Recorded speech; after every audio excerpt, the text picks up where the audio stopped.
All right, welcome to episode 108 of the Zenspath Entertainment Network, or if you're here from Panama City, 107.9. Uh, I'm your host, Jeremy Powers, and the person laughing way too much at a radio joke, Rachel. Hi.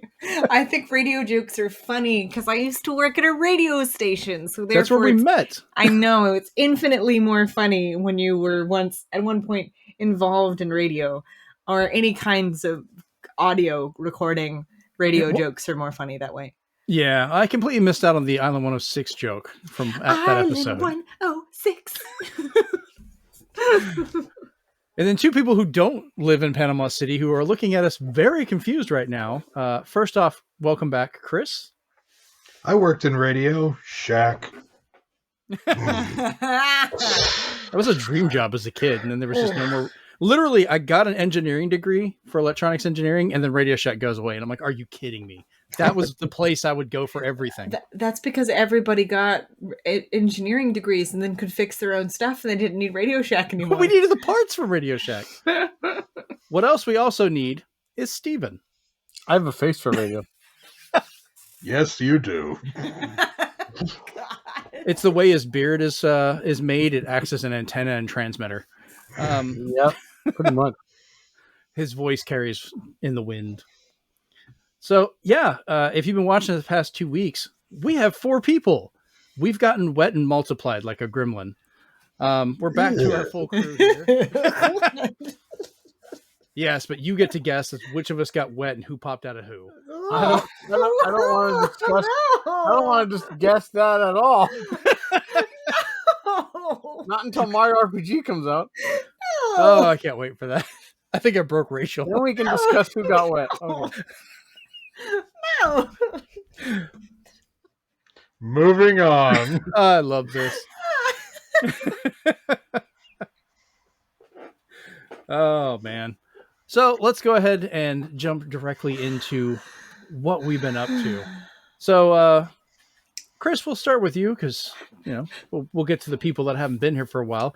People have heard enough of me and Steven for the past 2 weeks. So what you been up to, man? Well, I was on a trip to watch over family for a couple of weeks. While I was out there, I finished Super Mario Wonder, but I didn't finish Super Mario Wonder because there are a whole bunch of empty spaces with question blocks showing all of the places I have not found.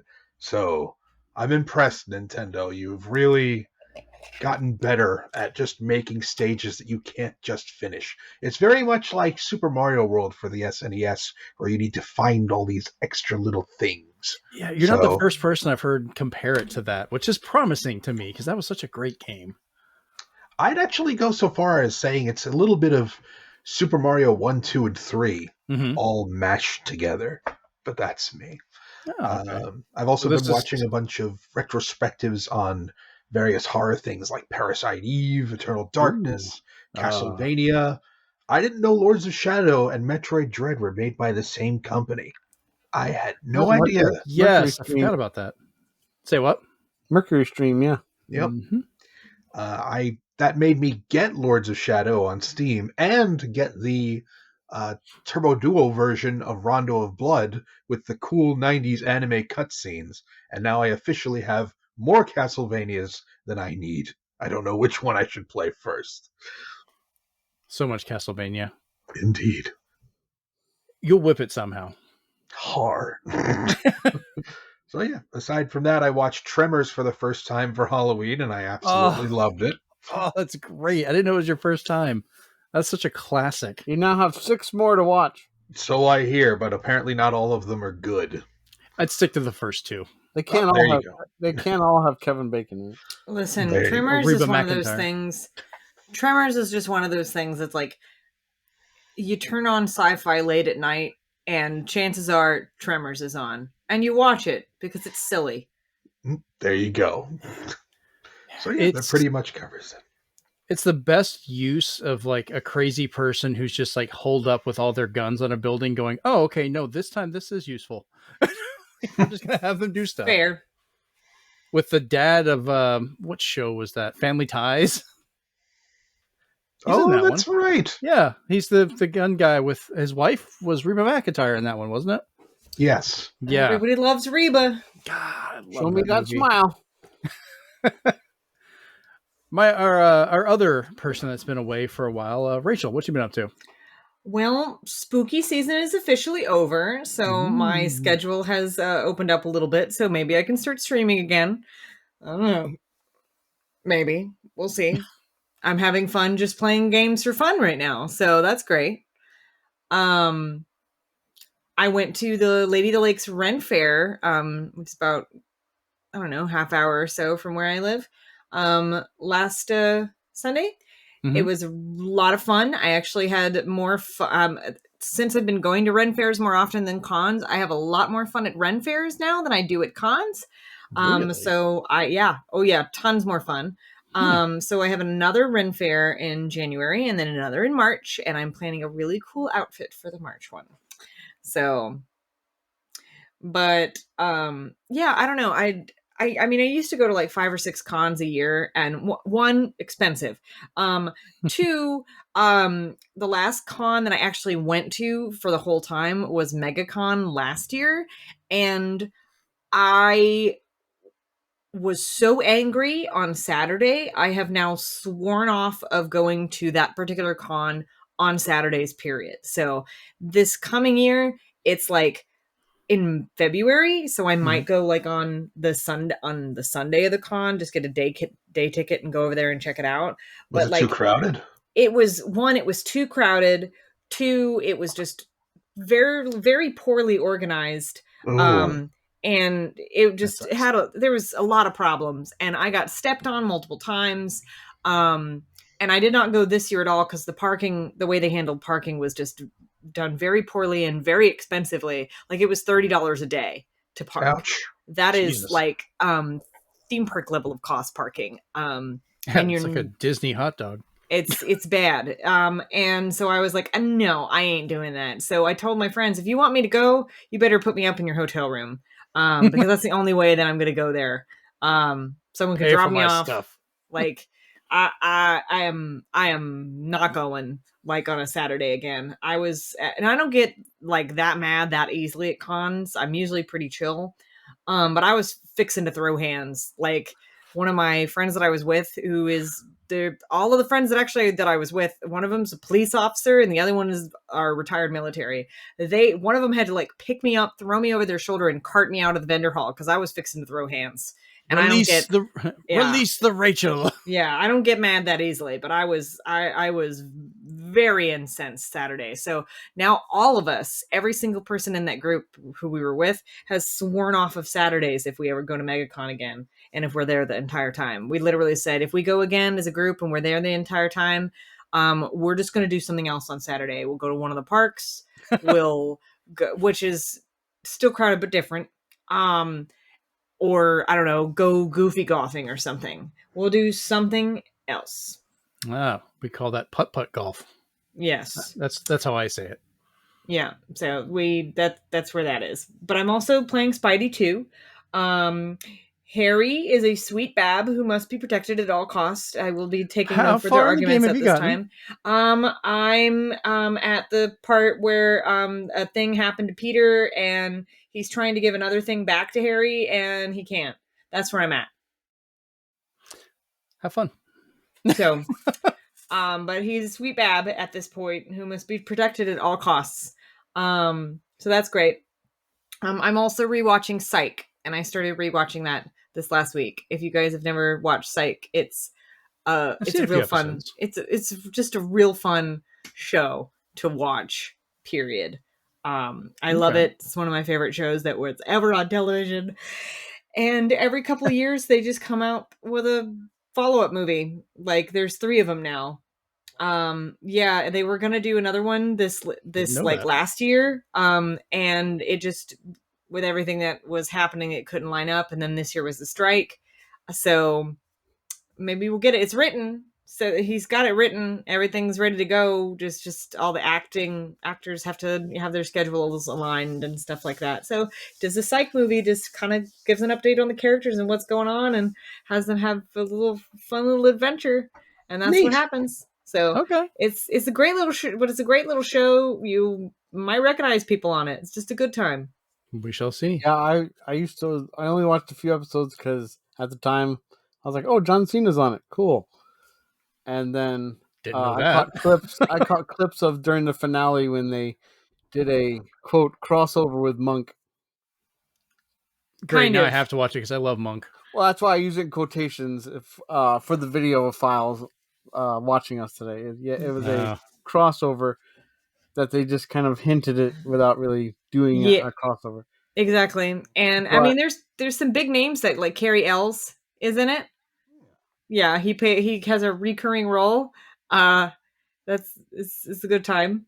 Okay. So, but yeah, if for me, because I liked what I watched on Psych, it helped me really super enjoy Benedict Cumberbatch's Sherlock, because they had the same, like, they thought of something and suddenly like everything got highlighted like it was point and click.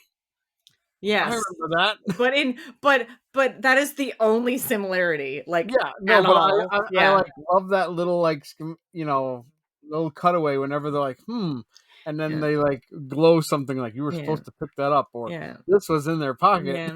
So for the context of the two of you that haven't really watched Psych, or it's Sean is pretending to be psychic, but he's not. He's not. He's just really perceptive. Right. He's a really good detective. In fact, he could have been an actual police detective, but he's not. Oh, well then. I can see the Sherlockness kind of popping in there. Because they kind of made, with Brenda Dirk Krampel Scrunch's Sherlock, they kind of made him almost like a savant, like practically psychic, so I could see where Psych takes it the other way. Yeah. But Sean he's lazy. He likes to, he wants to do the easy way, not the hard way, but sometimes he makes it hard for himself. There's a bunch of like guest actors that come in, like the episode I started rewatching the other night has Tim Curry in it, and he is a judge on a talent show, and it actually has one of my favorite lines that I've ever heard in television. And they're talking about the car that they drive in the show, and it's called the Blueberry. And so when Tim Curry's character gets into it, he goes, "Blueberry, this color makes me want to weep and then die." and so then I say something. They're like, so sometimes if I'm having a bad day and one of my coworkers asks me, "How you doing?" I'm like, "Well, I want to weep and then die." And they're like, "Oh God." So Chris, I'm going to give you a heads up and a warning. I'm going to probably take that name and make a clip out of that. And anytime one of us messes up pronouncing a name, I'm just going to play that because that is the best on purpose mess up of his name I think I've heard. I actually got it from a meme, believe it or not. Ah, damn it. I was hoping you just kind of made it up on the spot. But it was so good that I had to repeat it. One of the other funny ones I've heard was like Bumdingler Bandersnatch, and I was like, what? God. How dare you mispronounce Bagel Bite Cucumber's name? So, Steven, yours and I are somewhat combined for a lot of the stuff we've been playing. So we'll probably go into the first little bit to talk about our misadventures in the world of Dead Space 3. We died that off. Well, we never died unless we forgot stuff and got chunkified. Yeah. What's this over here? Pylon just smashes us, or I didn't know fire. Oops. Yeah, the fire is what got us. Can I run past this? Oh God! Never mind. I guess not. Oh, having a lot of fun playing that on Xbox. I ended up going all the way out to Pensacola to grab it, and came back. And we've been playing it a bunch. We decided not to stream it. We just wanted us to be able to play it online, which has been hilarious. Chris wants our attention. I'm just kidding. I couldn't mute it. Yeah, I know. It happened so fast. Surprise sneeze. But I'm really enjoying it now. Steven, you kind of hinted that even though we've been playing this for literally hours, that we're not even to the good part of the crazy stuff yet. Correct. We haven't even fought a boss yet, so we're not really in it just yet. The game's longer than you think. Yeah, I talked to a few other people and they immediately were just like almost disgusted, like, "Oh, you're playing that one. I didn't like that one." To be honest, us going through it, I mean, I don't know if it's just the co-op side. I'm having a blast. I really Okay, like so it. the third one is like a buddy action movie, and I really love it. The second one was the only one that kind of rubbed me a little weird because it had the multiplayer mode that they tried to shoehorn in there Yeah, I when hate those. everybody was doing multiplayer. So Freaking it just Metroid didn't Prime 2 feel had right. multiplayer. But and this is going to be controversial for some, but Dead Space 3 for me is like Resident Evil 6 for me. I love Resident Evil 6 because of the co-op in that. I can see that. It's what makes it better. That's how I felt about Resident Evil 5. Like I enjoyed 5 as a co-op game. If I played with an actual Yeah, person, I the have AI people partner who was an didn't idiot. like So 6. I have people who didn't like 6. I'm like, well, did you play co-op? No, I played by myself and the AI partner was crap. There you go. I think I have 6. I don't know if I've really played it much. We may have to make that our next co-op game. But like Dead Space 3, the story changes because you're playing co-op, because you have the other guy who's just like, you okay? And, you know, uh, keep your stiff upper lip or stop complaining, stop crying about Ellie and stuff like that. Yeah, the reactions between all of them have been pretty funny so far with all the weird stuff we've run into. But I'm looking forward to continuing that one. The other one we played that we had a good time with was Overcooked 2. And I'll let you explain our character joke, what ended up happening inadvertently. Well, we had a good amount of characters already unlocked, but Yeah. I saw he picked a turtle, and I was just like, well, it's just two of us, so I'm gonna be a dog, and we'll be Taka and Razor, and we'll be trying to cook. And it went just as well as if they were actually there. God. There was a lot of burning. There was a lot of plates being thrown off a cliff. I caught kitchen on fire. Yeah, I caught an entire kitchen on fire. Oh, yeah, it was great. But yeah. So eventually we might stream some games co-op, but right now we've been just focusing on us playing it because right now I just wanted to enjoy playing a game and not worry about getting all that stuff out there. Just have some fun. So. That is precisely why I'm just gaming right now instead of playing on stream. Like, I think sometimes you have to. Like, if you try and turn everything into social media stuff, it's just you're going to kill the fun of it. It is. It gets draining. So subscribe to the show, like and comment, man. It actually does help.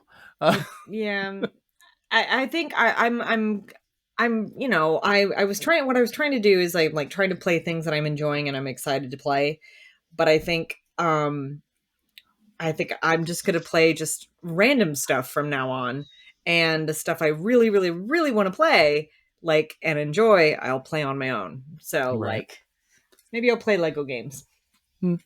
So Stephen, we've covered the co-op stuff that we've had. What else have you been up to? Other than that, yesterday I caught up with the Loki season 2 finale. It was so good. It was so good. And whether people like it or not, I'm still looking forward to the Marvels and Echo. So I got to see the Marvels next, and then I got to worm my way into Echo. But because the special is coming out the 25th, the next series I have to catch up on the last 2 seasons of is Doctor Who. So I need to be caught up on that. I haven't watched since I think I'm still on Capaldi. Yeah. So I was just like, they were like, oh, the it's gonna be on Disney Plus on the 25th, the special, and I was like, oh, okay. They're being weird about that. The specials and the future shows will be in Disney Plus, but everything from 2005 to current will not be. Yes, because that's going to be somewhere else, and then even the older stuff is somewhere else. Like, so it's Doctor such a mess. Who Classic in its entirety is on BritBox. The newer series, the series we know it as, with David Tennant, Christopher Eccleston, Capaldi, and so forth. Jodie Whittaker, all of them. That's on HBO Max. It's on Max. Now here's another thing: the Whoniverse stuff, which reunites and a lot of crossover stuff with additional doctors. Also BBC iPlayer. only on BBC iPlayer. So you cannot watch it on BritBox or anywhere else. You can only watch it on the BBC iPlayer, which completely takes it away from American audiences unless you were, Rachel? you know, what? We need to go all Sea and Thieves and pirate this shit. Well, or you can use, you know, a VPN. I didn't say that publicly. Or sponsor us NordVPN, and we'll use it to watch all of Doctor Who. Yeah, or any VPN really. So, but yeah, anyone sponsor us. I will whore out for money. I need it. But yeah, so expensive. it's a lot, guys. It's a lot. Yeah, especially with as much as all these streaming services are raising the cost. Other than that, what do you call it? The if anybody's familiar with Bitmap Books, they do, as Chris likes, retrospectives, but they always do it very specific. It's either artwork for like all the shooters out there, first and third person, or fighting games.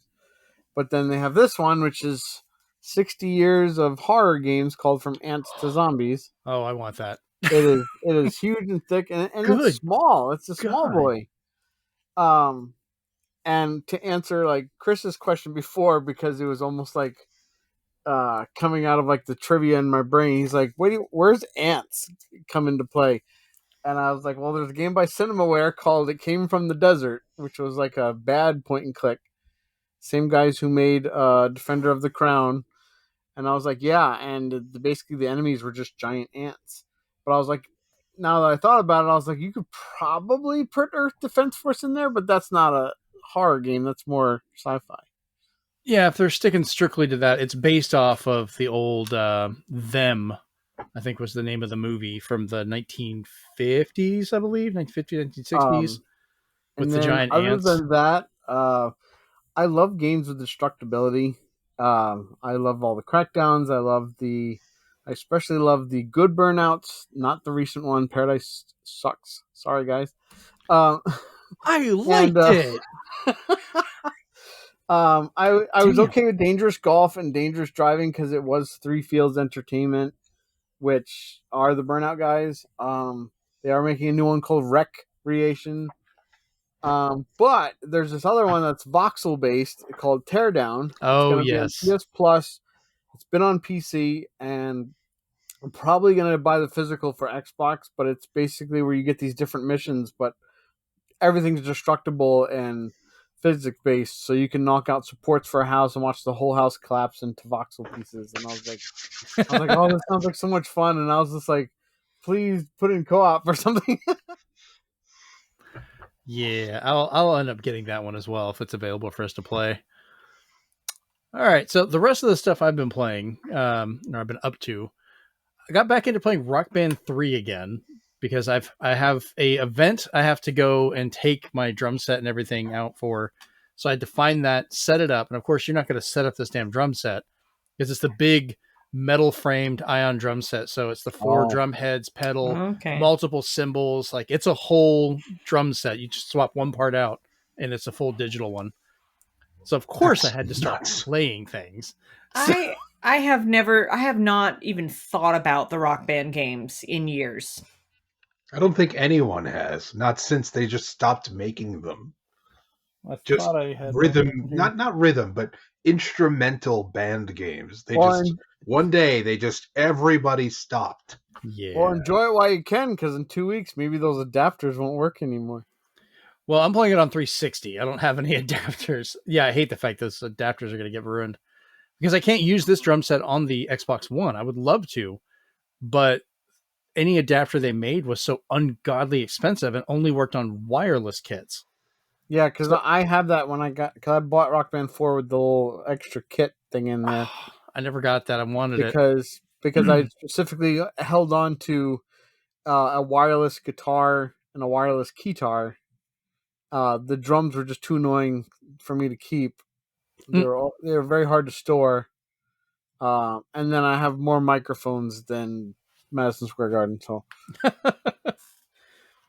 that adapter only worked with wireless, right? It didn't have any USB pass through. Correct. It was just like a little dongle.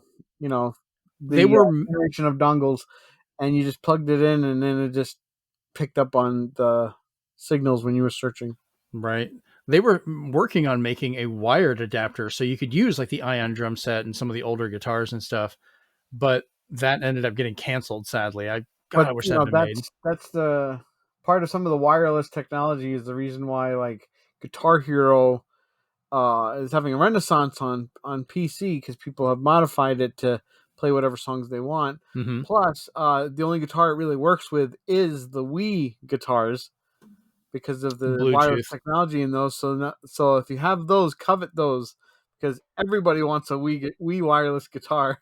Well, I think you can use the wired guitars because I have the one from Guitar Hero 2 on 360 that was USB, and that's the ones I normally like to use.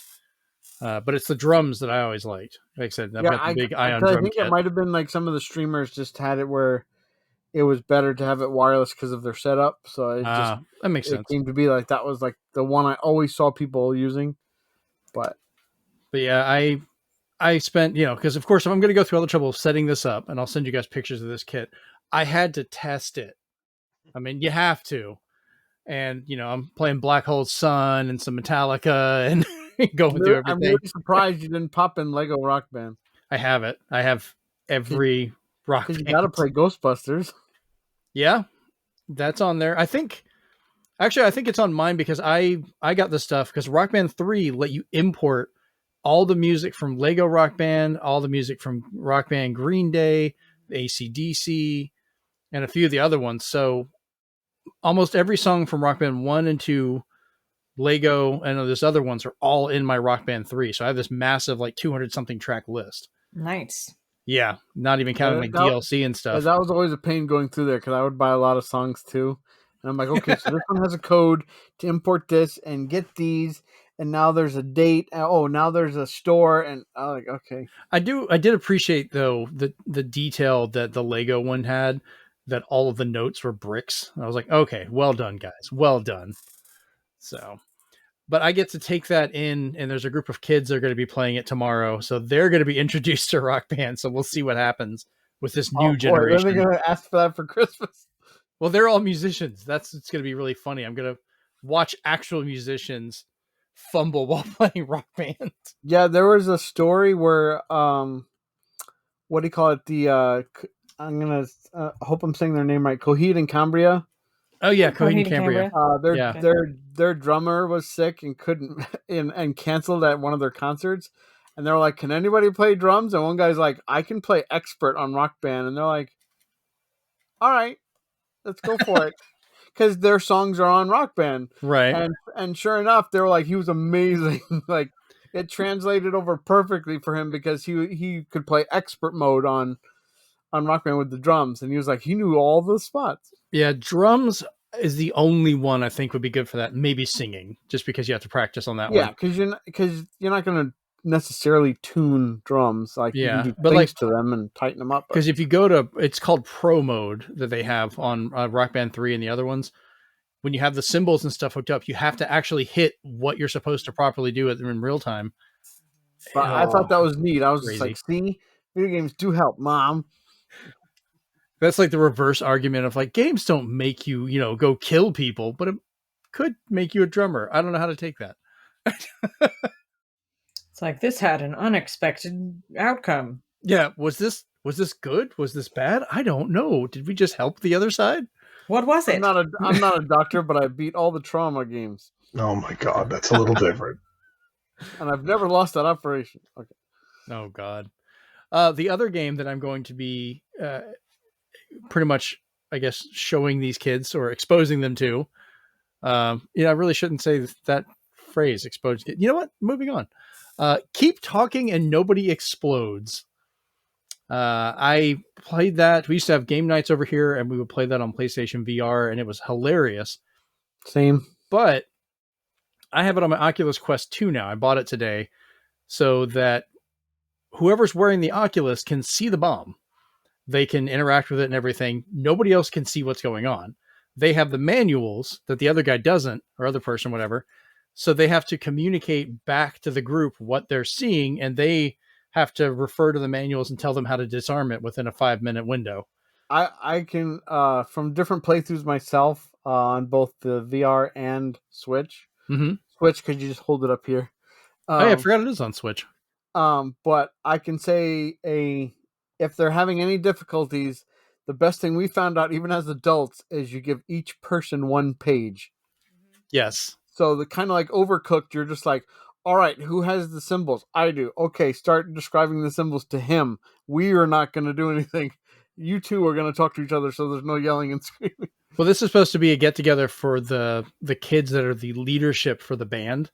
So I think there's like 5 of them. So that kind of works out well to have one with the headset on, and the other 4 splitting up the information on their phones and be like, all right, y'all have to work together. You're gonna have to learn to communicate and do this. It's also a very good team building exercise.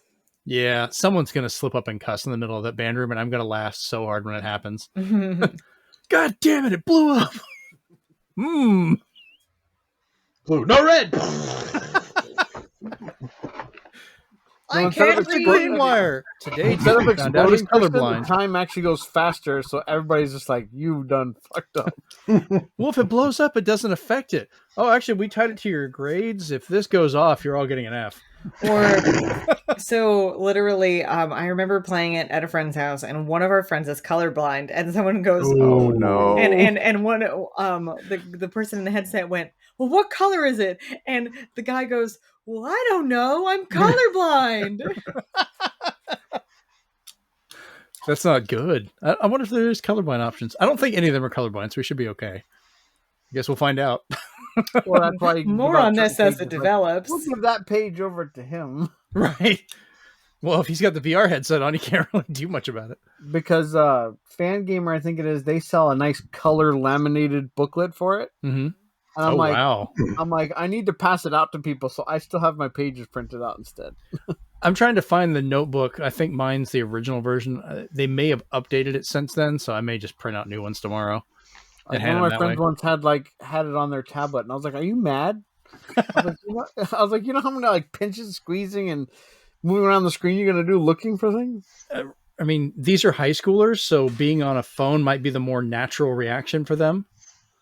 It's just like reading the directions. All I was like, "Whew." Right. All right. So the last little bit I had to go through is, I don't know if I told you guys about this, the whole mess with Humble Bundle that happened. We finally have a resolution for this. I got the Humble Bundle Warner Brothers 100 Years bundle that they had because I wanted all the Batman games, Mortal Kombat XL, Mortal Kombat 11 Deluxe, a bunch of other stuff. Paid money for it, and then was informed, hey, we ran out of Steam codes for most of these. Sorry, you're going to have to wait, and we'll see if we get them back. And I'm going, you couldn't tell me this before I paid? Like you happily took the money and then went, excuse me, sir, did you read the terms and conditions? Right. I didn't know we could run out of imagination. Which I know they're generated codes, but the argument's still there. And it's literally a site that's like raising money, but they're like, we ran out, can't raise any more money. And the biggest issue I had, I don't mind having to wait. My problem, and Humble Bundle's kind of bad about this, and I've seen a few other companies, they had no communication whatsoever. Other than the note they had, they would never be like, hey, we're in the progress of doing this, or hey, just checking in, it's going to be a few days. It was over a week before I got the last 3 games. Yeah, they randomly tweeted, we're shutting it off until we get more. Well, they shut it off the next day where they ended the thing, but those of us waiting to get the codes for our games, it took over a week for them to finally get all of them. And they would trickle out a couple on that first day. I think I got like 2 more of them a couple hours later. And then it was like 2 days later, I got another code. And then over a week later, I finally got the last ones. Well, what sucks with those is the last 3 games, 2 of them are why I bought the entire damn thing to begin with. Because I wanted to play Batman Arkham Origins on Steam Deck, which I then found out isn't compatible. Oh. Yeah. The other one was Arkham Knight. Thankfully, it is compatible. And then Injustice 2, which is compatible. So I've been messing with those. Mad Max I have now, but I don't know. I'll see if I play it. I'm not that excited. It's Mad Max. I love the movies, games. I liked that game because it was in the same vein as Middle Earth Shadow of War and stuff. Really? Yeah, the way you walked around, the way you killed, the only difference was you had vehicles. I really thought Mad Max would be more like what was that game, Rage from id Tech? Yeah, I thought that too, but it seemed to, not kind of embrace the first person at Well, all. that kind of Really. explains why what was it, Shadow of Mordor and the other one came with this too. And I'm like, I guess I'll play those eventually. Those are amazing. Like I can get lost in those. Oh, well, okay. Well, I guess I'll have to try them out. Because I have them. those are kind of like if like Batman Ninja. Basically, it's just if you take Batman and you transport him back to Middle Earth and you just give the Lord of the Rings license a go. All right. So that's pretty much all of that. So we'll go ahead and move over to the news. I've made noises. I only added one more. I've got that one, but we're working on stuff. So those of you that are wanting to go and hear about TV shows and so forth can now hear about them because the actors' strike is over. Yes. Rachel is happy because her favorite people are now free to talk and get yelled at online. Mostly Misha. All is right with the world. I'm not going to talk about what he said. I just feel... Yeah. I just... You're just happy they can talk about stuff now. Yes. And the biggest thing about this is the sheer number of trailers we got. Oh my God. Like hours after the strike ended, I woke up, I found out it ended or was ending. And it was like, it's going to end effective 12:01 a.m. Mm-hmm. Literally 3 actors that I admire at first opportunity that they were allowed to post stuff about stuff that they would not normally talk about. They did.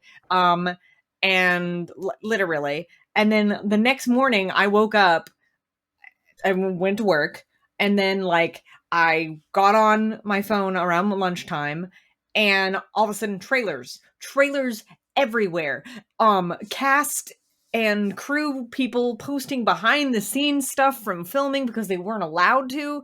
The sheer number of stuff that just came out, and it was just like word vomit of behind the scenes content. And everyone's like, man, cons are going to be so much more fun to go to now because we can actually ask them stuff and they can answer without basically vague booking it. I'm sure a few of them are kind of sad, going like, damn it, I liked when they actually talked about my life, not my character. Well, I mean, no, some people know what I like on hot dogs now, damn it. Right.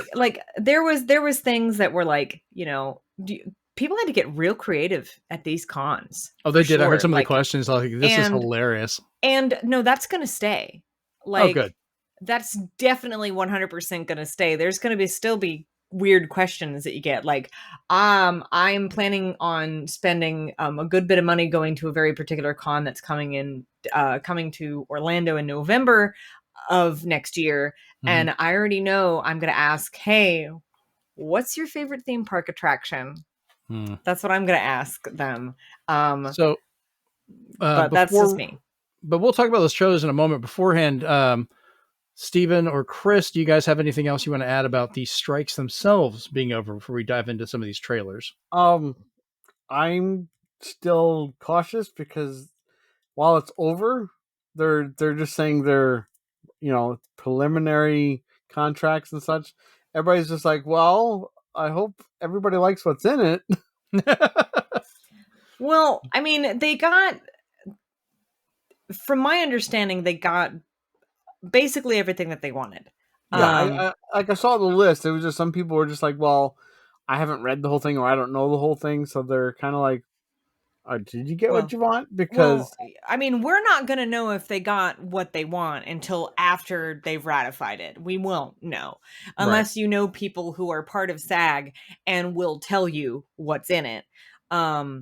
And I know some people that probably know what's in it, but I haven't had the time to have conversations with them about all the details. I'm worried because they agreed to it, but they're still going forward with some kind of AI initiative. Well, it's more so I would hope it's like, okay, if you're going to use me in AI, I better be properly compensated. And it's not going to be like a blanket thing either. It's probably going to be stuff that comes back up later that they have to then renew. It's probably going to be very contract based. But I will say on some hands, so for example, like actors that are no longer with us, that you can negotiate something with an estate, No, those AI is useful. are great, especially yeah, especially when they use like the voice software to with permission to get it put back in there and to have it come across. Yeah. The only thing I want to avoid, and you can Google it and you'll see it immediately, is Google Disney's Prom Pact, and you'll see what AI extras look like. Yeah, I I've saw seen that. it. Somebody had to actually model those in there. I don't think it was AI. It's basically like crowds in PS2 games. I was like, whoa. Yeah, I saw a whole thing about spot that. It. You could see exactly where the real people stopped. Yeah. And the PS3 dummy models. Well, the kicker on that is there were still real people behind them, so it was only in spots. The thing but is, we're getting off topic on that one. But go ahead. Yeah, the thing is, with as useful as it is, it's not a perfect system, and it's not going to replace stuff. Like, it's not. And I think eventually, and I think kind of now, there are people that are important in organizations that have realized that, because it does look bad, and that's why it's in the contract the way it is. So we'll see how it goes. Yeah, once we get more details and they actually ratify it, we can talk about it. But for now, I want to talk about the trailers. And me too. Cover your ears, people, because we got Ghostbusters. I am like wondering how long they've been sitting on this trailer. Like, has it been a few months? Like, has it been a few weeks? Like, how they long started have they on this last year. Yeah, so the trailer itself, I don't know, but Ghostbusters Frozen Empire, we have the actual name now. Yeah, was released. We will have the cast from Ghostbusters Afterlife as well as the original cast from Ghostbusters 1 and 2 combined together for all the surviving members, plus some extras that we have in there. They are going up against what Ray refers to as the Death Chill, which the stuff they use, it seems almost like an ice demon, or it feels kind of like a live action version of some of the stuff they would deal with in the real Ghostbusters cartoon, which I'm 100% here for. I love that show. Grew up watching it, loved the movies. We talked about this before for Halloween. It's my first time doing cosplay stuff and dressing up. I actually have my full Ghostbuster suit now that I'm working on, improving, but I got to wear that. Is anybody else as excited as I am about a new Ghostbusters? I mean, I'm excited. Like, I'm not like bouncing off the walls excited. I'd be bouncing off the walls excited if we got an announcement from Amazon that Good Omens has been renewed for the 3rd season, but I'm still waiting on that, Neil. That can wait. I just want the I want Ghostbusters. We just want the next Sandman to come out. We don't need Good Omens. No, that got renewed. That's official. It's I want a premiere date. I don't need no Venkman here. I love how everybody's just like, yeah, but give me the thing that I want. Yeah. We're talking about my thing right now. But death, I'm excited, and the whole Death Chill thing, the first thing I thought, I didn't even think about the real Ghostbusters and demons and stuff like that. I literally thought, well, man, there must be a lot of ghosts in that room, because boy howdy, is it cold. That's the first. I'm going through the notes in my head. It's like the little thing, you go through, just the Rolodex. Yeah, going through a Rolodex of characters. What could this be? 1990s cartoons, 86 cartoon. We're going to just, go through everything. I'm curious because how they sold that Tobin Spirit Guide. So I might rifle through it. I might rifle through it and see which ones are like ice-based or cold-based or at all. It didn't really remind me of it. The closest one was the pumpkin one. That was kind of the one from there. But I like the fact that whatever they're going up against, you see a little bit in the trailer where it's like reattaching its horns. So I don't know if maybe that's how it lets the cold out, like it opens it up like a bottle or something, and they're putting it back in. I did note. Go ahead. The wife and I were pretty excited when we saw it. Her only question was, because her brother is a huge fan as well, was when she was seeing the character, she's like, okay. But then she's like, why is Bill Murray still there? Like, everybody else had like a stake in the Ghostbusters. Bill Murray in the last one was just like, I'll help.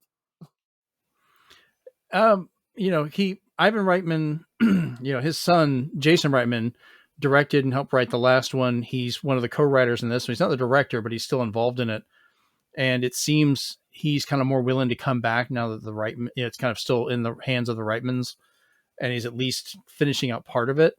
If this was his last one and it's just him moving on, that's fine. Dan Aykroyd, he's going to be in this until he dies. He's one of the creators of Ghostbusters. It's his baby. Of course. Yeah, he will always be there. I think he loves being Ray. He is my favorite character of Ghostbusters. Everything I do is my own thing, but it's based on Ray from the look of it and all that stuff, because that's just how it is with me. Did you like him in Casper? Yeah, that was great. Who are you going to call? Someone else. Yeah. And of course, we've got, Winston, who's taken over as kind of a leadership type thing. And I'm curious to see how he's going to be restarting all this. Ahead, I'm thinking because of that, Janine's still in it. But, yeah, she's been announced as well. My favorite was always Egon, of course, but that's, You have any hobbies? Actually, Walter Peck's son is in this, apparently. Oh. So we might actually get Walter Peck. Walter Peck is in it. We might be getting his son. There's one character they haven't figured out if it's his kid or if it's we might see Oscar grown up from Ghostbusters 2, which would be cool. That was the baby from Ghostbusters 2. I know one of the he had to go somewhere back in the day was him becoming a Ghostbuster.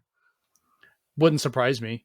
Because there's one new character people haven't quite figured out who he is, that they can't see all of his name tag, and it might say Venkman, it might say something else. We don't know. We've been going through this thing frame by frame, you want to see me get some nerdy about some shit. I've been in on this one. Isn't Walter Peck dead? Didn't he die in the last part of Ghostbusters 2? No, Peck was in Ghostbusters 1, and he did get covered in marshmallow, but he didn't die. Oh, he just complained about it. Yeah, just because he has no dick doesn't mean he's dead. Because Dickless here. Is that true? Yes, this man has no dick.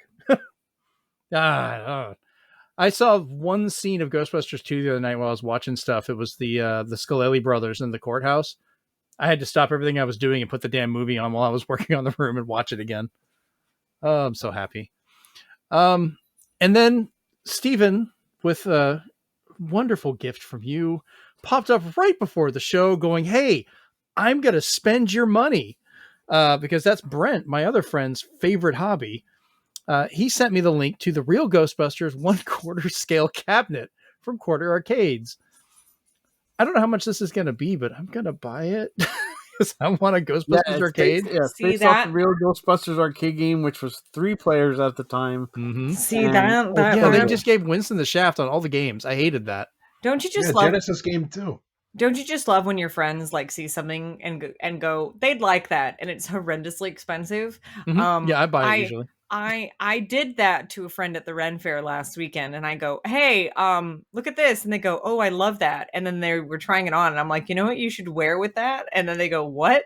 And I told them essentially, this would look great with this cosplay that you did, and they're like, I cannot take you anywhere. You find stuff for me to spend my money on, and I'm like, I'm just being a good friend. Yeah, you're just helping with your mind and not your wallet. Exactly.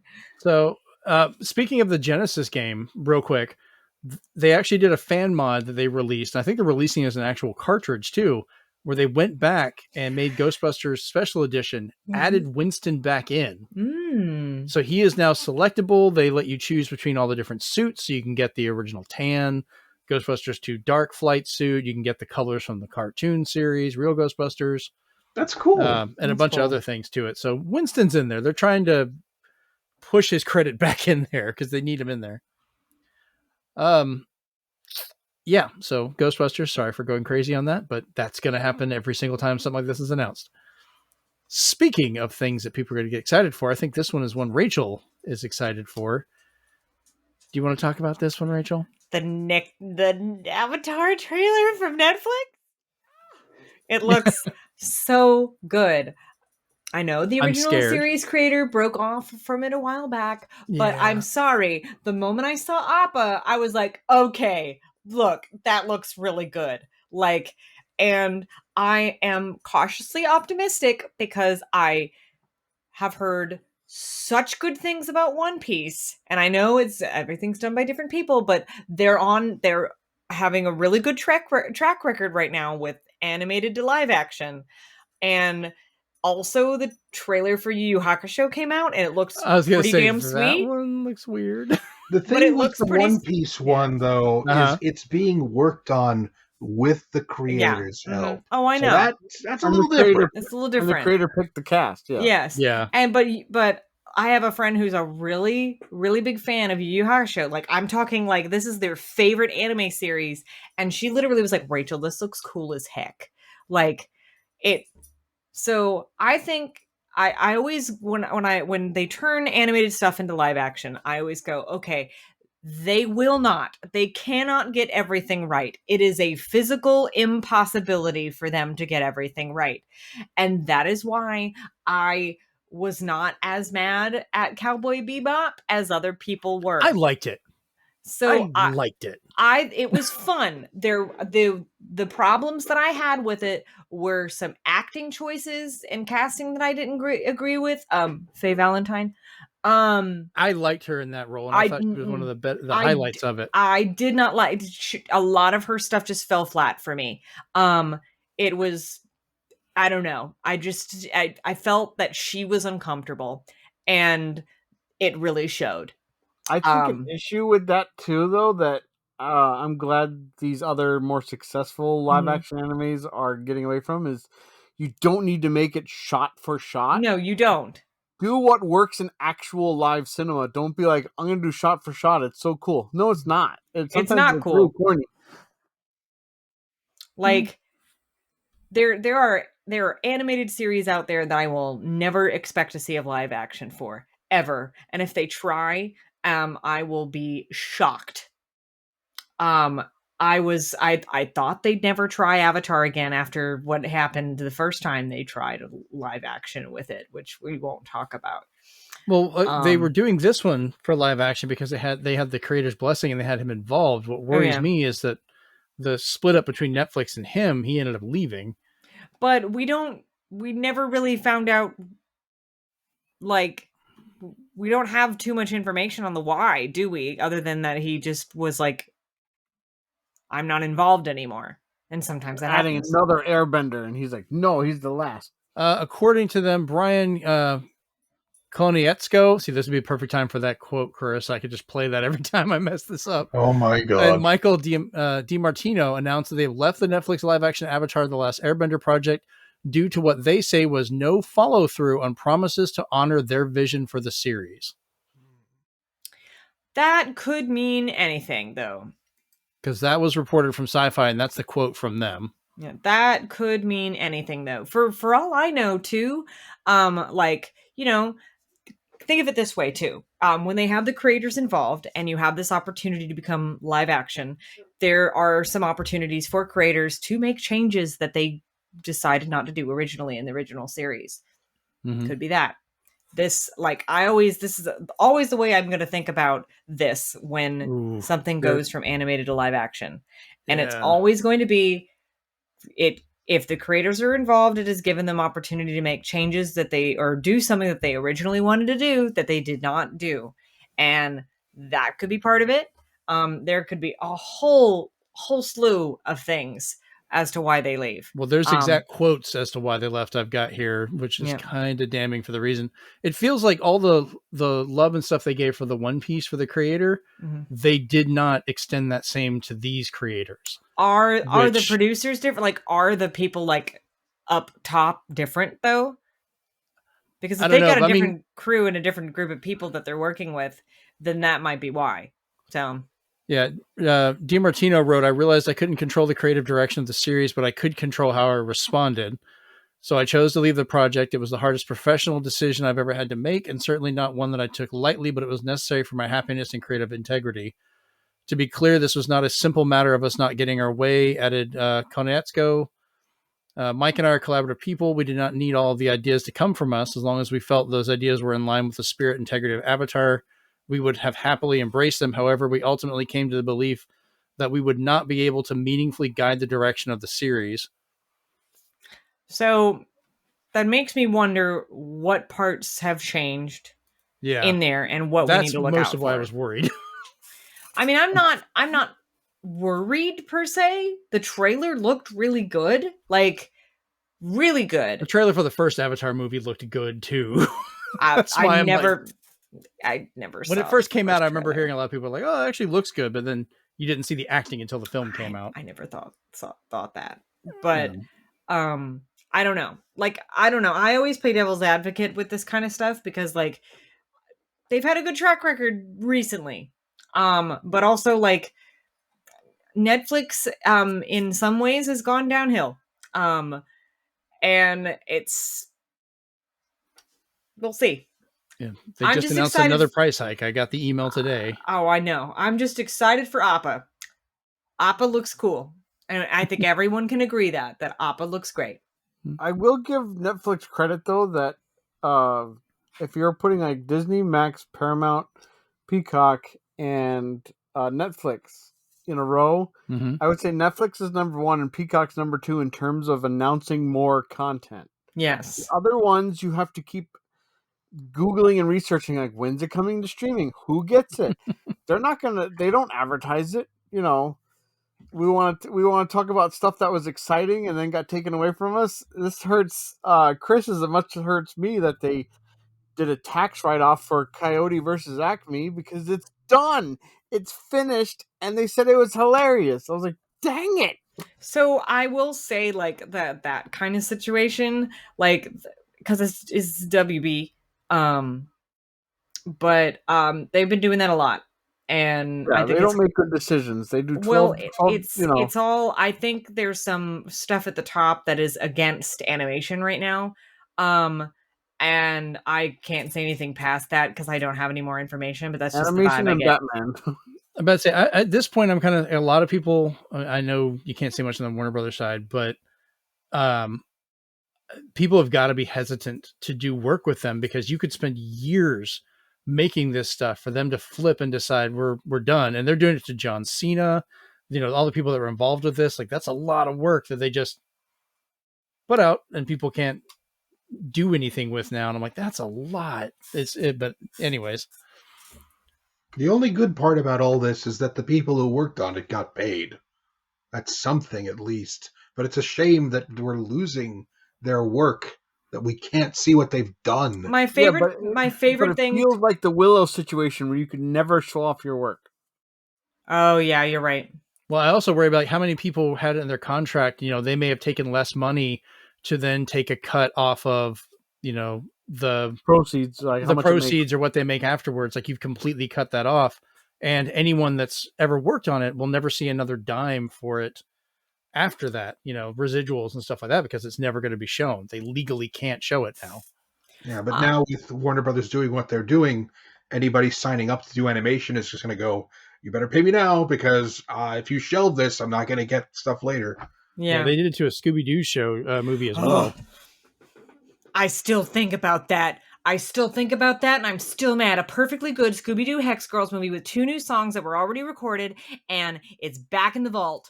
See, we all got something to be mad about. Jeremy can have Batwoman, especially since Brendan Fraser did a villain for once. Oh, I'm also mad about that. Firefly. I was so happy to see him as Firefly. I would not be surprised if somehow, in some way, in 10 to 15 years, we do see these somehow. I think it's going to be harder for them to Fantastic Four it, but I really hope somebody does Fantastic Four. And they're going to run out of movie keys.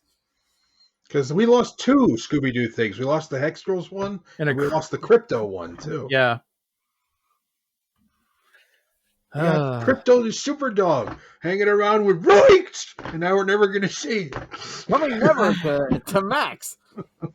I don't know. I just have this vibe that years from now, it will end up on a direct to video thing that comes out and there's like four, like the Scooby-Doo ones are together and whatever. Like, I don't know how they're gonna do it. It will see the light of day eventually. They would literally have to change the law to do it, because when they wrote it off as a tax, they can never release it as a financial or make money. I hope somebody's holding on to some files and they're that's our only chance is their Fantastic NDAs Four and non-compete clauses expire and they're like, I don't know how I got on the internet. I'm pretty sure that's probably what's gonna happen. Like, unless the law, I'm just gonna remind everybody how Rob Zombie saved his House of a Thousand Corpses show. Like, he had to literally put out his own thing because they were gonna shelve how it. we got Deadpool. Yeah.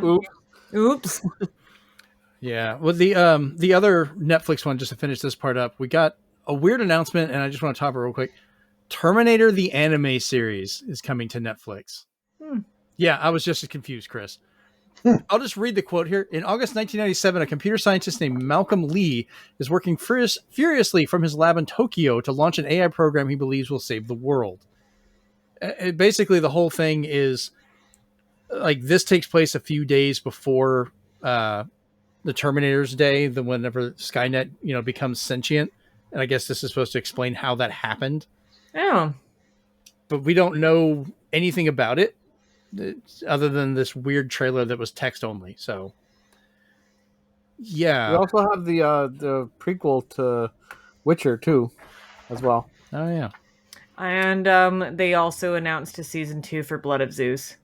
Oh, yeah. Nintendo just happened to also announce live action Zelda. Oh, yeah. Moving on to that story.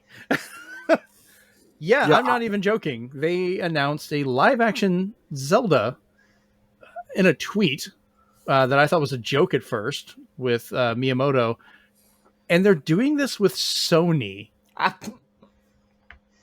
That's not what you should be worried about. Oh, yeah. They also have the Mobius producer working on it. It's going to be Morbin time with Link and his friends, and the guy who decided to write stuff like Jurassic World, Rise of Skywalker, he's just like, I'll write it. And then we get the director of the Maze Runner. So I was just like, oh, we got the top brass now.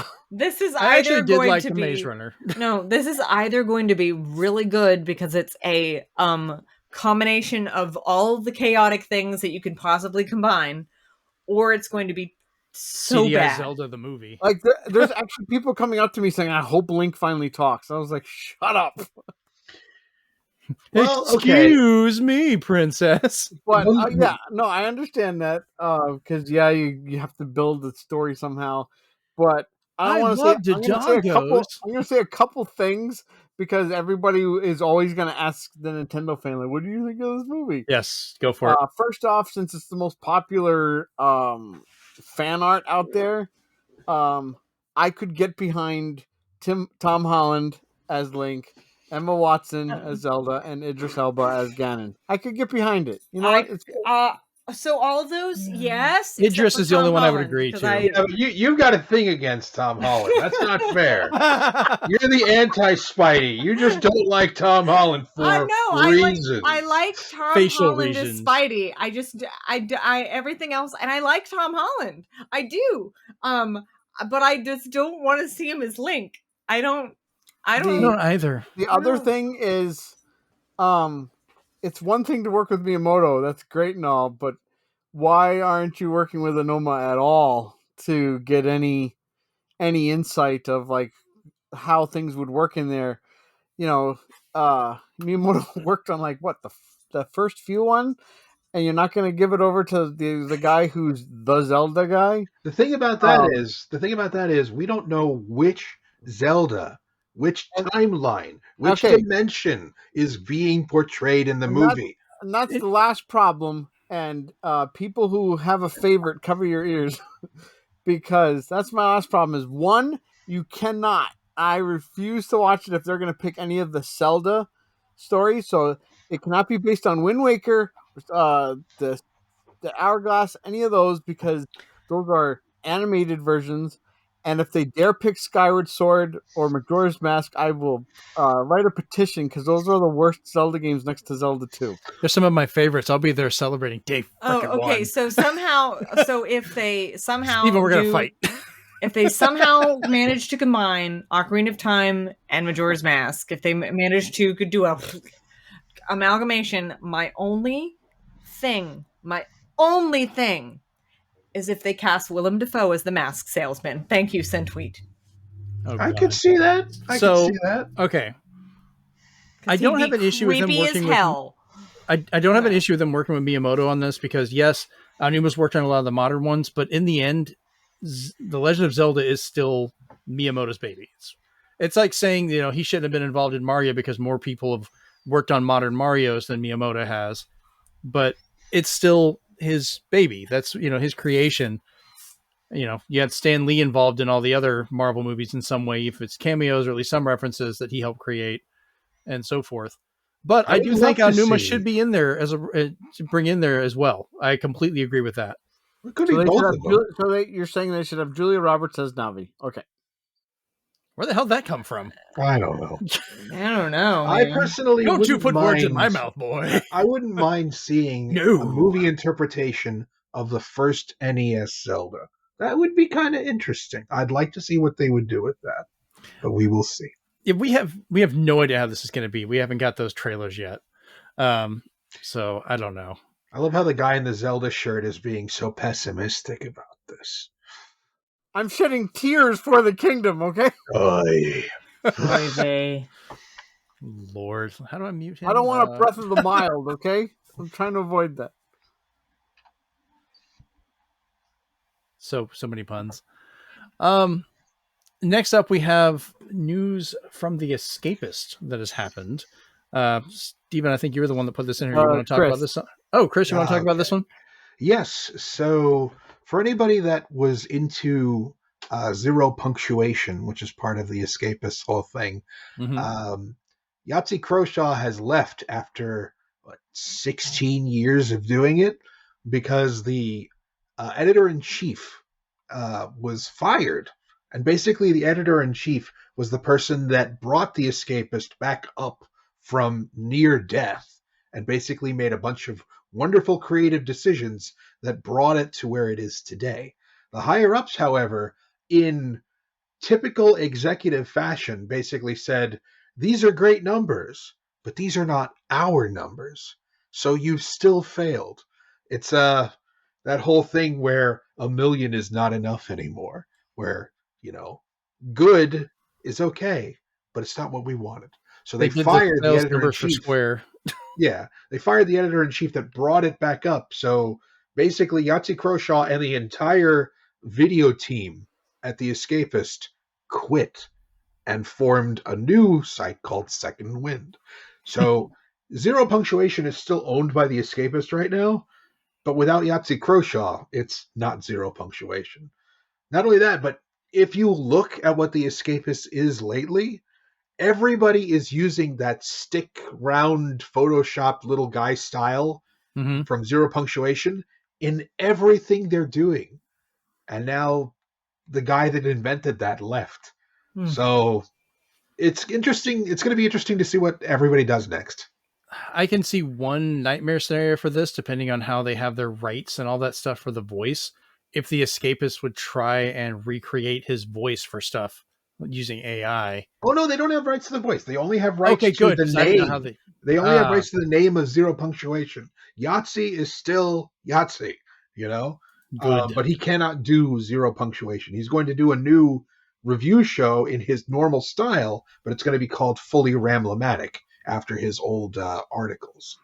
So essentially, Yahtzee and Nick and all those guys are going to do the same thing they did at the Escapist, but without the Escapist. The 1-1 punctuation. There you go. I just find it interesting that it's always weird when you have a creative decision like that, where all the creatives decide to leave because they can't be creative anymore, or they just weren't given the right amount. So we'll see what happens. That is an interesting, because like I said, that's been around forever. I remember seeing those videos, becoming popular in different reviews and stuff like that. And honestly, I knew more of that than I did the Escapist. So they pretty much just got rid of their golden goose for the only reason I gave a damn for any of their content. Now I'm just A like, lot of people moving moved on. away from the Escapist as soon as Yahtzee left. Yep. That's a bit of a mess. But hopefully in their new endeavors, they have some better luck with that, and they can actually maintain control, because I know how important that is, being able to do what you want to be able to do without ridiculous oversight. We'll see what happens. I wish them the best. Me too. So people that I don't wish the best, but also, whatever, is Unity. Because, we talked about this a couple weeks back where Unity had that ridiculous fees they were going to charge based on the amount of times your stuff was downloaded and their games. And there was a mass exodus of people wanting to work on the system. They backtracked on it kind of confusedly, but they've stated they may end up having to have some layoffs after the surprising reaction to that whole, BS fees fiasco. Who could have seen this coming? But like we've had nothing but layoffs, it seems, this year. For as many great games that have released, it's gone from people viewing it as like the best year in a long time to one of the worst years in the creative industry. But this situation is one of the few we're going, no, we see why this is happening. It's very obvious. Oh, wait, what's that? How many episodes has it been that we haven't mentioned layoffs? Oh, 0. Yeah. Oh, don't put punctuation after that. We don't own that. You should have put like to talk about corporate greed again. Yes, we need a new. That's another quote I need to make on here is corporate greed. Corporate greed. Yes. So Unity is dealing with the, they fucked around. They found out. This is what's happening. I hate the fact that people that had nothing to do with that decision more than likely are going to be the ones that are going to be paying for that. If there are layoffs and stuff, they're going to start cutting people that the higher ups made this choice. But we'll see where it goes, and hopefully these people will land somewhere better. I guess we'll have updates on it whenever that comes up.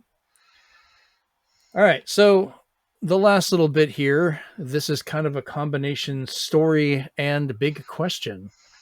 I guess you guys had named it something else, but I wanted to call it the big question, the prequel, because it just sounded way more pretentious. The small question. Small question. Why do you want to have a small question and a big question? It just sound. I don't want too many sections, but it was still funny. But that's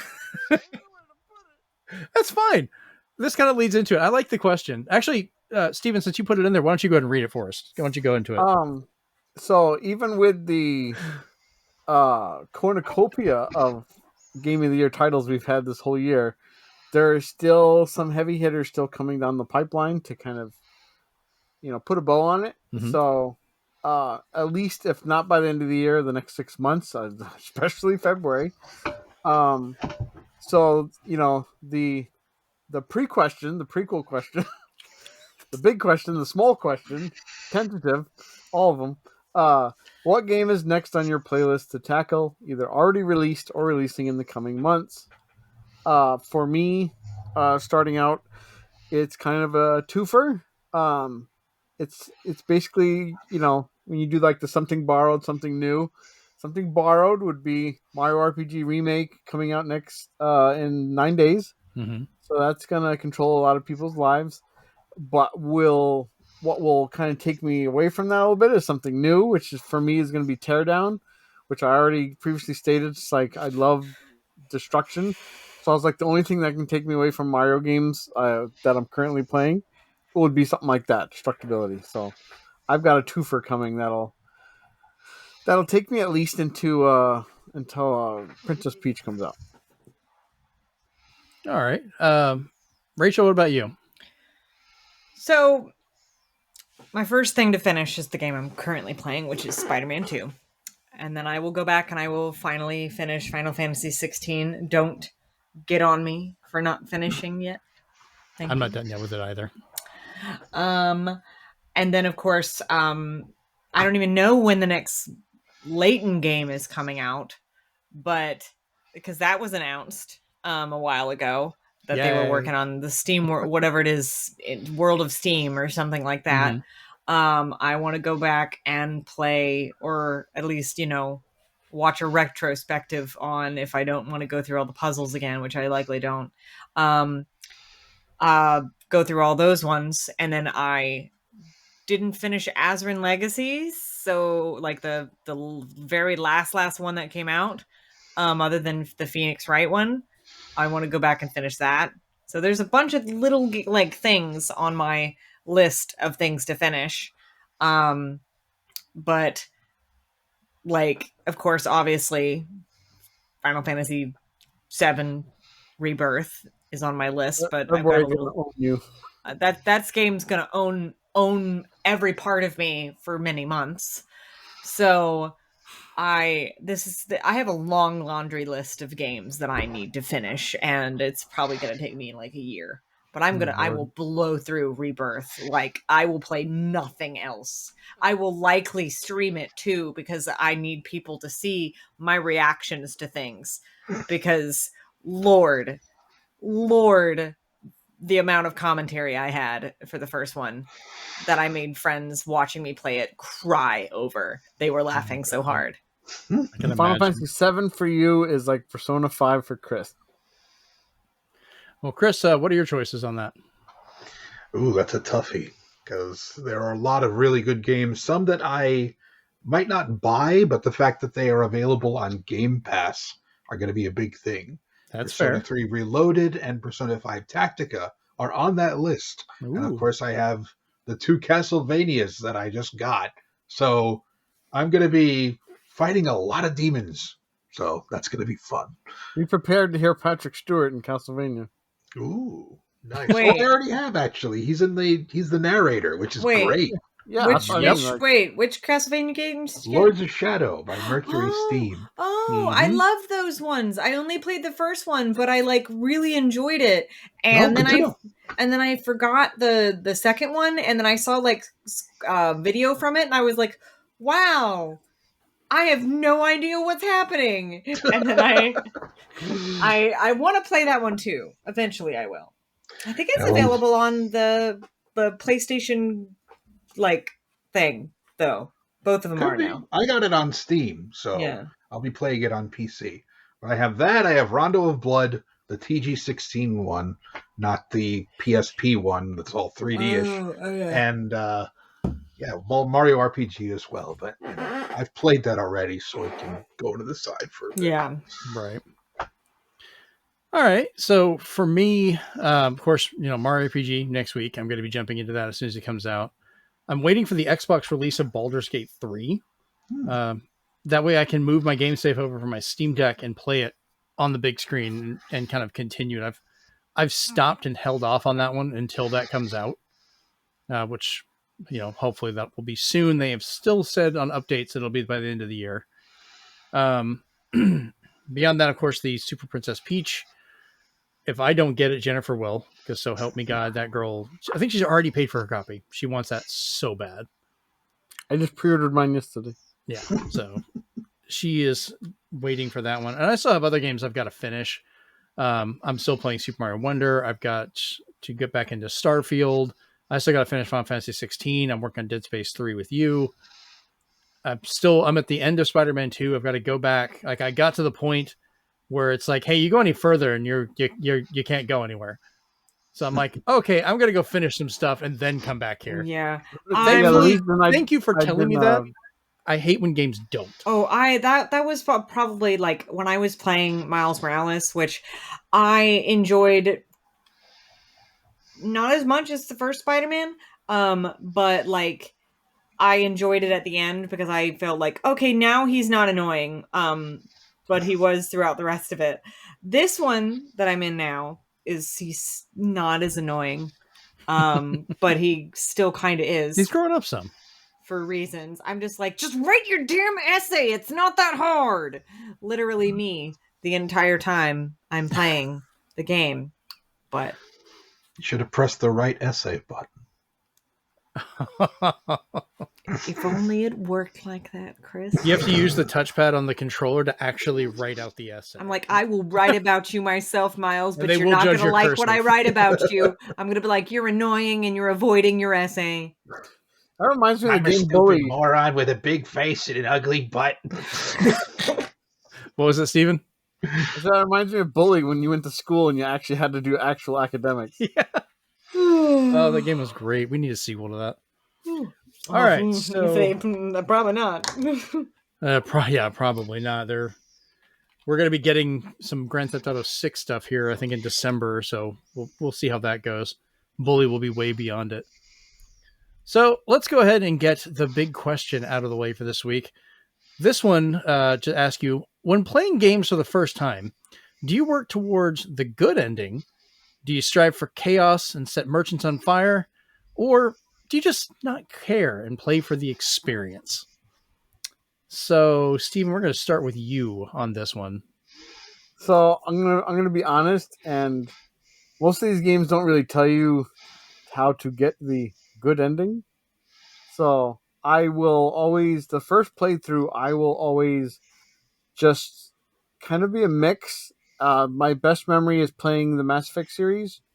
I wasn't exactly a Paragon or a Renegade because I just wanted to play it as me. Mm-hmm. But when like a merchant or a criminal was pissing me off, I'm like, I'm gonna make sure I have the stats for a Renegade answer, because as much as you're always a nice guy in some of these games, sometimes you do want to just punch somebody in the face. Did you ever punch the reporter in the face on the Citadel? So my first playthrough, I played it as just me playing the way I wanted to. And then the second playthrough, I was just, because Mass Effect had like so many endings, the second one, I was just like, everybody's getting punched in the face. So my first one is always, how would I play it? But then my second playthrough is just like, what's the worst I can do? Because games like Kingdoms of Alamor, and especially there's another one where you can just walk in and kill all the innkeepers and the merchants, but then you can't buy anything ever. There is a game Christian knows called Perfect Assassin for PlayStation, where as soon as you start up the game and the guy tells you your quest, he's your mentor. He's the guy who like raised you. You can kill him, but then the game's just like, now what? You can't even leave. You can't exit the door. As soon as you kill the guy that woke you up, you're stuck there. Oh my god. Speaking of set merchants on fire, I only did it once and then I reloaded the save, but I have never completed my playthrough and killed the merchant in Resident Evil 4. I was just like, I don't have the heart to kill him because he's always got good stuff. What you buying? Oh, Lord. What you selling? Rachel, what about you? I can count on my hand the number of games that I have played that technically have multiple endings. Most of which are Star Ocean games. Mm. And I have no concept of like any of the endings whatsoever. I only know that there are multiple of them. Because like I played through it, I got an ending that I was pleased with, and I said, okay, well, I'm done. If I go back and replay it, I only play to a certain point and I don't remember anything after that, and then I'm just whatever. So I just play the game typically. The only other game I can remember playing that has like multiple endings, good, bad, whatever, is the first Nier game, not the Nier Replicant version that we got recently, not the Nier Automata game that we got, but the first Nier, the weird Nier, the really, really, really, really weird Nier. And I remember playing it through twice, getting two different endings, both of which were not great. And I had a really good time playing the game, made different decisions, but still had a good time. And still the endings that I got were weird, and I did not like them. And And then I did not pick it up again because I was like, no, I don't really like what happened here. So I'm just not going to try anymore because I am displeased. Yeah, you know what games were notorious for that? Or anything made by David Cage. I think so. I try not to. I try not to pay attention to games with multiple endings. I just play through and go. Because if I had an idea in mind of what I want, I'm going to spend too much time on the internet looking up how to get a particular ending to get the ending I want, and that ruins the surprise, and I don't have time for that. So I don't. Gotcha. All right, Chris, what about you? Well, I play a lot of games that have multiple endings. Mostly the Shin Megami Tensei series, the Persona series, and those wonderful choose-your-own-adventure games like Dragon's Lair and Brain Dead 13, which I wish would come back. I love those so much. There were more game overs than successes. But usually the fun is finding out what happens if you just plod through as you. You know, sometimes I will try to play the game as the main character would, but otherwise there are moments where you think, I know this guy would probably say this, but I don't like that. I'm going to pick choice C, and then I see what happens. If I get the bad ending, okay. But it's fun to just plod forth as you and see what goes on. Oh, yeah, for sure. Yeah. So for me, I was always really bad about it, especially as a kid when games like that would come out where you could kind of, how you played could be determined by what you're doing. And I would always be worried I would be looked at badly. So I was trying to be as good as I could be. That was me when I was very young, but then I stopped caring. Yeah, that's still me as an adult. Because I will do stuff to try to at least appear I'm doing okay. Certain games have changed that a little bit. Like one of the bigger ones was Fable. The Fable series, because you really got different abilities depending on if you were good or bad. And you look the part. Yeah, when I was like, oh, you get big old horns and you're like looking all evil and dark skin. I'm like, turning purplish, like the darker colors and stuff. And I was like, okay, that's kind of cool. I'm going to go kick some chickens until this happens. And I've gotten more into where I'll try and play it just as I go. I'll kind of create my character, especially like for Starfield. I'll make the character and play the first one kind of good as part of the story. And then we had, I need to stream more of them because we had my Nez character that's still waiting for us to stream again on Starfield, where it was just like, let's just do random stupid things. Like, go punch that person. Like, start a bar fight. Go steal this. So yeah, I'm getting better about playing bad, but I always tend to kind of go the good route before I even consider going the bad one. If I even go back and do it, I'm kind of caught up on that half the time. So I will say that for that question though, a game that embraces the whole thing of good ending versus strive for chaos, as Chris would know too, because he watched me, is Infernax. Infernax is yet another Castlevania type game, but thankfully not as big, but it's still massive enough. But you have to be either good enough to get the good ending or bad enough. And I don't mean just saying like you suck or killing one person. You have to do truly horrible things to get on the bad side of Infernax. To give you one example, you have to flood an entire town. That's part of being bad. Oh, so you have to kill an entire town, basically never talking to them ever again. So, but on the good one, you're trying to do all the best things and save everybody's life. And you're encouraged to kill every single person, set merchants on fire, whatever you need to do, cheat everybody to get the bad ending. Because then towards the end, they're like, whoa, you're bad. So you're going to go in this gate here where there's hell. But then the other one would say, oh, you're too good. You're going to go here instead. And you get two vastly different endings. It's not just like, one you're a hero, one you're a villain. No, it's far more than that. Well, it's basically Fable crossed with Simon's Quest. Oh, gotcha. I remember some of the stuff like Fallout 3. Like you could go in and go to Megaton and decide if you want to detonate the bomb, and that affected how the story went because you would just literally nuke everyone there. I admit I did that because it was quite a sight to see.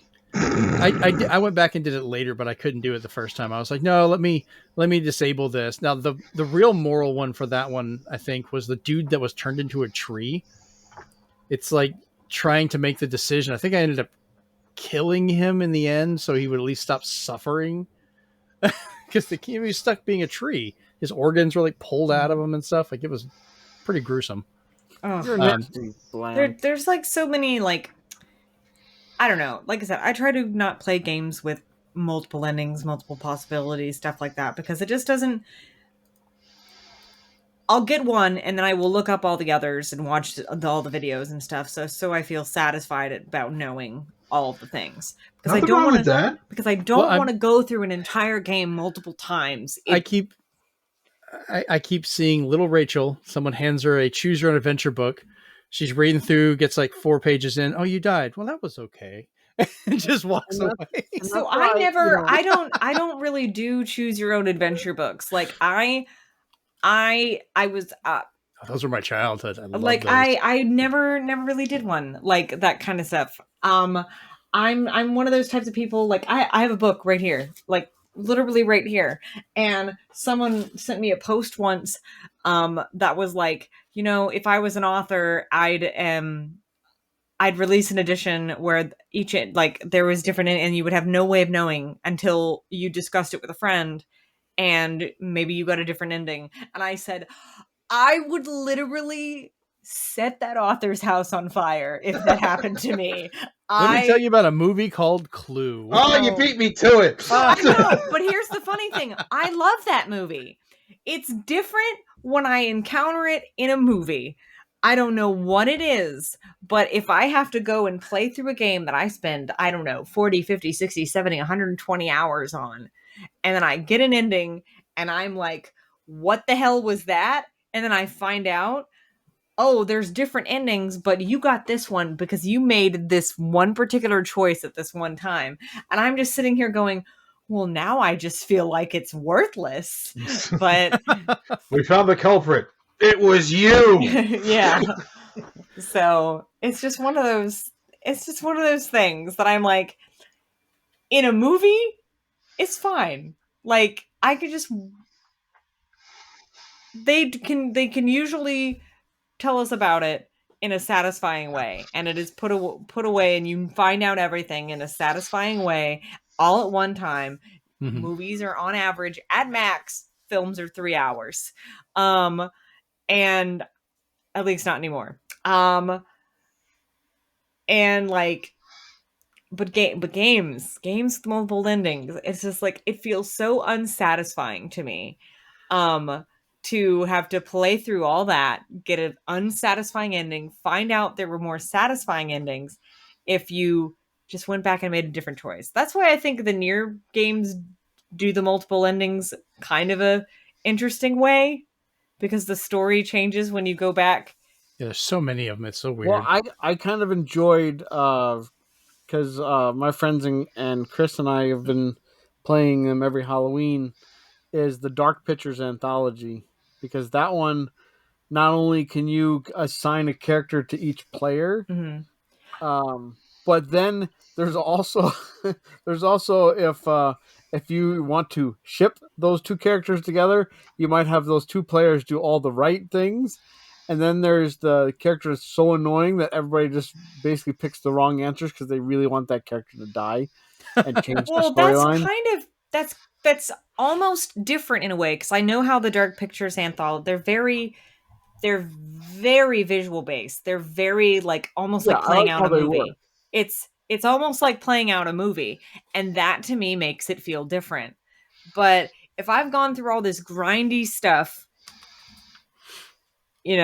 like I think it's how what type of game it is, how it's designed and stuff like that. Like my best friend in the whole wide world literally was like, I'm buying you a copy of Baldur's Gate so we can play it together. And I was like, okay, when? And he's like, I don't know, around Christmas time. It'll be your Christmas present. And I go, okay, I'm going to be stressed out the entire time I play this game.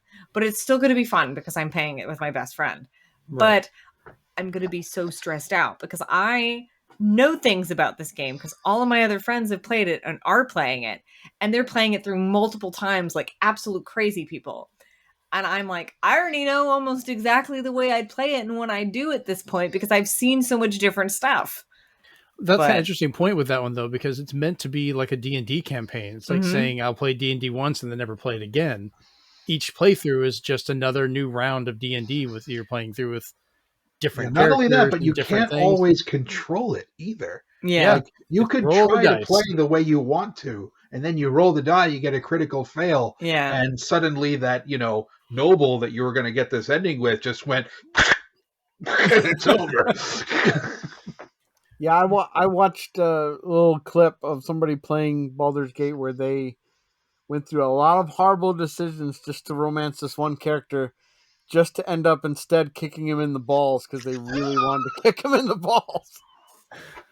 Oh man, I know. Like some of the games, the other series I meant to bring up that, like for a lot of choices, is the Telltale games, like The Walking Dead and things like that. Those are ones where you play through it and then it'll have that, this person didn't like it. And I'll have that feeling of, I didn't mean to, I'm sorry. Let me fix that. That for me is the one thing I wish I could turn off about the dark pictures is I don't want to know that. So when they're like, oh, they're less trusting of you now. It's like, now you're taking me out of the experience. So I hate it when they're like, this person will remember that. I was like, what did I do wrong? Yeah. Like I don't like it when they do that either, because here's the thing. In real life, you won't know that. Oh, no. You might, though. The thing is, sometimes you can look at a person's expression and go, oh, he didn't like that. But you can't always do that in a movie. So I think that's what they're trying to convey. Instead of having the character just go, but instead you're chided by the narrator in any supermassive game. So whether it be Until Dawn, whether it be The Quarry, or whether it be any of the dark pictures, you always get the narrator saying, maybe that could have gone better. I think part of it just so you have basically like Skeletor coming in and he's like, till next time. So I think part of that, just like with the Telltale games, you get that reaction. It's to give you feedback. So if you're like, hey, I want to work with this person, I want to be on their good side, and you do something and it says they don't like it, you're like, okay, that's not what I need to do for them. Or, there's a lot of actions you take where multiple people have reactions that are all different. You have to kind of make your choice of, well, I want to work with this person. I don't want to work with that person, or, things like that. I'm just wondering if there's people who see that and immediately try to like load an old save when it kind of takes you out of the experience if you keep doing that. Well, the problem is, like, how would you base your decisions if they don't give you any feedback? Like, you do something and nothing happens. After a while, unless they continuously have large events that tell you what happened, it gets kind of boring. Like if you just, I shot this person, no one reacts. You're just like, I don't know how that's going to play out, or, maybe way later. Ideally, you would think that the characters would react and just show their emotion. But I guess there's only so much you can do in a game like that. It's similarly, through Chris's like 57th playthrough of Persona 5, he's just like, now who should I, get together with and stuff. And as well as like picking a character, the other thing that he didn't obviously do on his first playthrough, because he was like, I want to be the strongest, best character for what I'm trying to do as my decisions, was there's a, you need a certain stat high enough in the game to basically gorge yourself on food and beat a food challenge in Persona 5. So on his latest, he's like, this time I'm going to beat the food challenge. Like, he didn't care what else was happening around his playthrough. The two things were, I need to romance this one character and eat the burger. That's it. He didn't care what else happened. Do not mix those two up. Hey, look, I need to eat 5,000 burgers to be cool enough for Makoto to like me. All right? Get it backwards. How did I start dating a burger and get involved in cannibalism? What's going on here? Oh God. Oh God. I think that's a good spot to end this, dating food and cannibalism. Finish your meal. Right. So this is the point where we let everybody know where we can find us on the internet. Rachel, I will start with you. Okay. You can find me on Threads and Instagram and still Twitter for now under Outrageous. That's OUT_RACHEOUS. I will say I'm much more active on Threads and Instagram than I am on Twitter. I'm only still on there for very specific reasons. Those reasons may change very soon depending on how many people start mass exodusing from there. I'm on Blue Sky. Don't post on there. Also under Outrageous, but with no underscore. And I'm on Twitch. Outrageous. No underscore. All right. Chris, where can we find you on the internet? Here, and that's about it. Yeah. The whole time you guys were gone, we kept forgetting to mention Rachel's social media stuff, but we inadvertently kept saying yours, Chris. Now I gotta ask the question. What am I, chopped liver? Oh, my bad. Yes. Steven, where can we find you on the internet? You can find me where everybody's posting links to the trailers we talked about over at Discord, N1 Nintendo with a period at the end. That's what they allowed me to get. You can find me in the casting call arena known as X at loading_time. You can find me at the zero punctuation offices known as Hive at Swantendo. God dang. And you can find me over on the brighter, bluer skies at n1nintendo.bsky.social.com. You're really good at just ripping into Hive. I love it. So I've been your host, Jeremy Powers. You can find me over on Blue Sky at Zenspath.com. Instagram and Threads is at ZenspathCom. Twitter, Hive, and Discord is at Zenspath. When I do get on Twitch, you can find me over at twitch.tv/Zenspath. If you are listening to this show over on, wherever, and you want to watch us and see what weird faces we make while we talk, you can find us at youtube.com/ZenspathCom.